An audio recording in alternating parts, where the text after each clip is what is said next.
Olá, irmãos, que prazer estar aqui compartilhando esse momento com vocês, sabendo que nós somos parte de um corpo. Eu edifico vocês, vocês me edificam, vocês se edificam. Todos nós estamos aqui para somar um na vida do outro. A partir do momento em que nós adentramos essa maravilhosa família da fé, não andamos mais sozinhos, não somos mais responsáveis apenas por nós mesmos, mas uns pelos outros. E Jesus tem nos edificado por meio do seu Espírito, com os nossos dons, com a nossa convivência. Então, um ao outro, vamos nos afiando, como ali está em Provérbios, como ferro afia o ferro. Então é maravilhoso compartilhar esse momento com vocês e maravilhoso também meditar nessas palavras que não contêm uma vírgula, um ponto de falha, de falta, mas contém a plena verdade, a plena revelação daquele que é onisciente, daquele que conhece tudo, para a sua igreja, para nós. Eu gostaria de te convidar para abrir a sua Bíblia em Apocalipse, capítulo 2, versículo 8. Ali iniciaremos o nosso estudo desse vídeo, dessa semana. E não perca essa oportunidade, eu também não quero perder, de se alimentar da palavra de Deus, de rejeitar tudo aquilo que não está alinhado com a vontade dele e de continuar, perseverar naquilo que você já tem feito e que agrada o coração de Deus. A palavra de Deus nos diz em Provérbios que a sabedoria arrumou um banquete para nós, com alimentos e bebidas para edificar o nosso conhecimento e a nossa alma. Não perca essa oportunidade de, ao estudar a palavra de Deus, se alimentar daquilo que Ele tem para você, daquilo que Ele tem para mim. Então vamos dar início. Eu te convido a ler aí na sua Bíblia Apocalipse, capítulo 2, versículo 8. Ao anjo da igreja em Esmirna, escreve: Assim diz o primeiro e o último, aquele que esteve morto, mas voltou à vida. Eu conheço a tua tribulação, a tua indulgência. És rico, porém. E conheço as blasfêmias de alguns dos que se afirmam judeus, mas não são. Pelo contrário, são uma sinagoga de Satanás. Não tenha medo do que irá sofrer. Eis que o diabo vai lançar alguns dentre vós na prisão, para serdes postos à prova. Tereis uma tribulação de 10 dias. Mostra-te fiel até a morte, e eu te darei a coroa da vida. Quem tem ouvidos, ouça o que o Espírito diz às igrejas. O vencedor, de modo algum, será lesado pela segunda morte. Nós encontramos aqui, na igreja de Esmirna, antes de mais nada, um princípio tão importante, irmãos.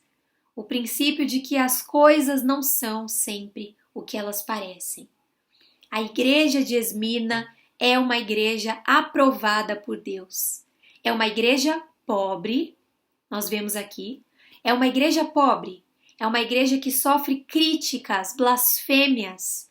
E é uma igreja perseguida pelos gentios, por aqueles que estão idolatrando o imperador, tendo outras práticas de idolatria. Então, é uma igreja que sofre por críticas de religiosos, é uma igreja que sofre perseguições de ímpios e gentios, e é uma igreja que é aparentemente pobre. Isso já vem nos ensinar coisas tão profundas, irmãos. Nós temos o hábito de associar uma igreja abençoada a uma igreja rica, uma igreja bem falada, uma igreja respeitada. E muitas vezes igrejas respeitadas, ricas, benditas, são igrejas de fato do Senhor, abençoadas e aprovadas por Ele. Mas não podemos nos enganar, isso não é necessariamente uma verdade. Aqui vemos Esmirna, uma igreja pobre, uma igreja perseguida pelos religiosos e pelos ímpios, pelos gentios, onde, quando nós acreditaríamos que uma igreja nessas condições é uma igreja abençoada por Deus, precisamos, a partir desse entendimento, mudar a nossa ótica de que aquilo que é abençoado por Deus é aparentemente maravilhoso. Nós podemos nos lembrar da história do rei Davi, que foi escolhido dentre irmãos mais fortes, mais valentes, aparentemente mais preparados para serem reis. Mas Deus diz ao profeta Samuel que ele vê o coração. Então, irmãos, que comecemos esse estudo não julgando uma igreja pela sua aparência, pela sua economia, pelo que é dito a respeito dela, porque muitas vezes podemos estar enganados. Por vezes, igrejas que parecem ser abençoadas por Deus, na verdade estão sendo reprovadas. E outras igrejas, por vezes, que parecem ser rejeitadas por Deus, na realidade são aprovadas. É muito bonito ver que essa igreja não tem sequer um item que precisa ser melhorado. Jesus não aponta para a igreja de Esmirna sequer uma falha.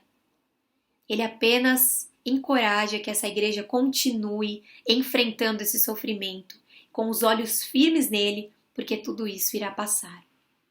Nós precisamos pensar ao olhar para a igreja de Esmirna se talvez nós estejamos fazendo concessões demais a esse mundo.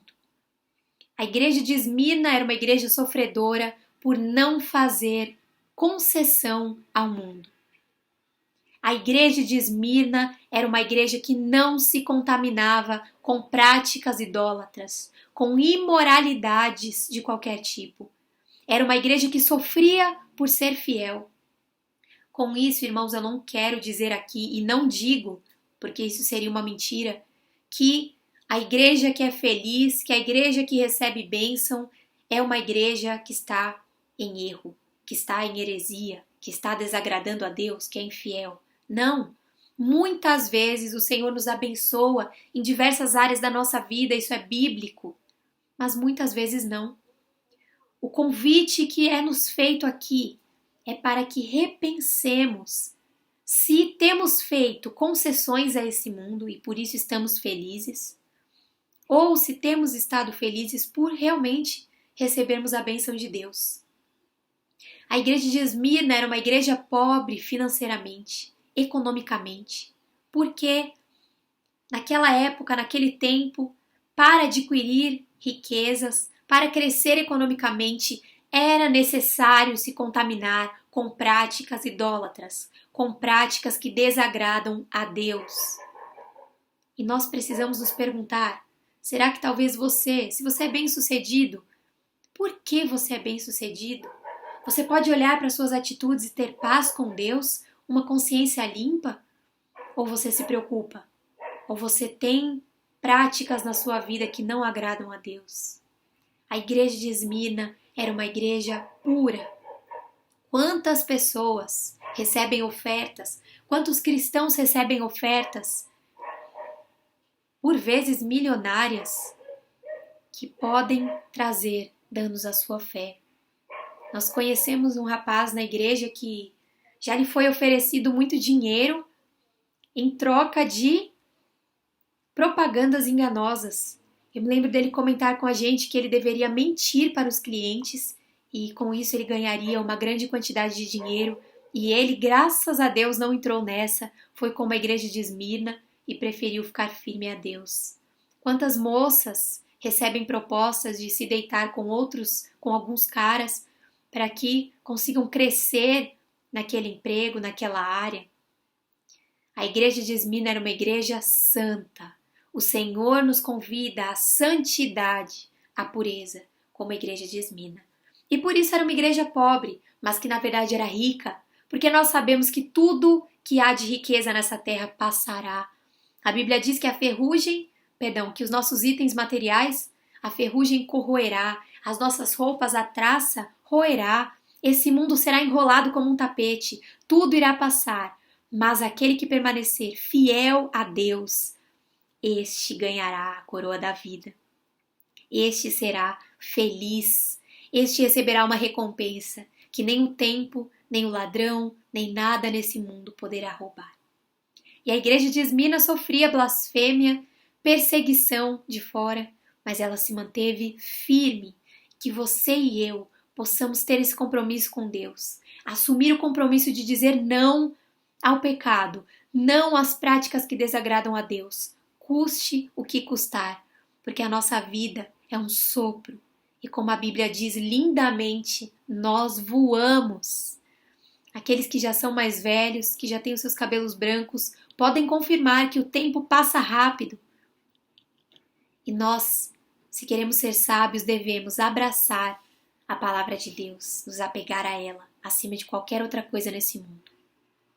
E podemos continuar agora com a igreja de Pérgamo, uma igreja que já tem outras coisas para nos ensinar. Ali no capítulo 12, no versículo 12, inicia-se a carta à igreja de Pérgamo. Ao anjo da igreja em Pérgamo escreve: Assim diz aquele que tem a espada afiada de 2 gumes. Sei onde moras, é onde está o trono de Satanás. Tu, porém, seguras firmemente o meu nome, pois não renegaste a minha fé, nem mesmo nos dias de Antipas, minha testemunha fiel, que foi morto junto a vós, onde Satanás habita. Tenho, contudo, algumas reprovações a fazer. Tens aí pessoas que seguem a doutrina de Balaão, o qual ensinava a Balaque a lançar uma pedra de tropeço aos filhos de Israel, para que comessem das carnes sacrificadas aos ídolos e se prostituíssem. Do mesmo modo tens também tu, pessoas que seguem a doutrina dos nicolaítas. Converte-te, pois. Do contrário, virei logo contra ti. Combatê-los com a espada da minha boca. Quem tem ouvidos, ouça o que o Espírito diz às igrejas. Ao vencedor darei o maná escondido, e darei uma pedra branca, uma pedrinha na qual está escrito um nome novo, que ninguém conhece, exceto aquele que o recebe. Então, essa igreja ela já tem outras coisas para nos ensinar. Jesus, ele elogia essa igreja, ele encoraja essa igreja a permanecer fiel, como ela tem permanecido. Em outras palavras, essa igreja tinha levantado o nome de Cristo diante do trono de Satanás. Ali, aquela região de Pérgamo era uma região com práticas idólatras absurdas, cultos ao imperador romano, cultos demoníacos de idolatria, onde as pessoas se prostravam ao imperador, onde as pessoas juravam fidelidade, onde elas derramavam praticamente a sua alma diante daquele império, diante das riquezas daquele império, ali onde havia práticas terríveis. A Igreja de Cristo levantava a bandeira de que só o Senhor é Deus, de que o único senhorio pertence, de que o único que detém o senhorio, é Jesus Cristo, e não o imperador romano ou qualquer um outro Deus daquela época. Mas aquela igreja, apesar de se manter fiel, apesar de dizer Jesus é o único Senhor, apesar de não se prostrar diante do imperador romano, ela fazia parte de cultos idólatras. Apesar de não estar ali nos cultos idolatrando diretamente o imperador, pequenas práticas faziam com que essa igreja abraçasse o pecado. Fazia com que essa igreja não fosse inteiramente pura. Era uma igreja que professava uma fé, mas que não a vivia plenamente. Que apesar de levantar que Jesus era o único Senhor, em determinadas ocasiões de sua vida, se contaminava com as práticas demoníacas. Irmãos, como isso é sério e como isso é presente nos nossos dias. É muito comum nós ouvirmos pessoas professarem uma fé em Cristo, mas continuarem uma vida de inúmeros pecados. Eu posso apontar alguns, mas há inúmeras práticas de pecado que cada um de nós sabe que deve evitar. Eu posso mencionar a fofoca, por exemplo. Quantas igrejas que se dizem fiéis a Jesus e a fofoca, críticas duras, maledicência. Quantas igrejas se dizem fiéis a Jesus e a promiscuidade, uma sexualidade liberada. Nós vemos moças com posts em Instagram, Facebook e qualquer outra rede social em que o seu corpo está à mostra, totalmente à mostra, parcialmente talvez à mostra, totalmente não, mas fotos promíscuas, comportamentos promíscuos, homens reparando em mulheres, em corpos de mulheres, desrespeitando essas mulheres, desrespeitando suas esposas. Quantos homens de Deus nós vemos, de Deus, não sabemos até que ponto, curtindo fotos como as que eu falei. Não precisamos ir até as redes sociais, nas ruas, quantas vezes Talvez encontremos irmãos em Cristo vestidos de uma forma tão promíscua. Fofocas, promiscuidades, imoralidade sexual. Quantas outras práticas, roubo. Pessoas como nós vimos ali na igreja de Esmirna, que ao contrário daquela igreja, praticam roubo. Não temem fazer o mal ao outro. Servem ao dinheiro, servem à idolatria da sexualidade, servem a tantas práticas demoníacas que fazem com que a igreja esteja contaminada. E o pior, na igreja de Pérgamo havia pessoas dentro da igreja influenciando outras pessoas a abraçarem essas práticas. Temos que tomar cuidado. Quantos conselhos demoníacos muitas vezes vêm por parte de irmãos. Temos que tomar cuidado. A igreja de Pérgamo era uma igreja que dizia, mas não vivia plenamente. A igreja de Pérgamo é um alerta para nós. Tomarmos cuidado. Não podemos nos contaminar com esse mundo. É muito sério.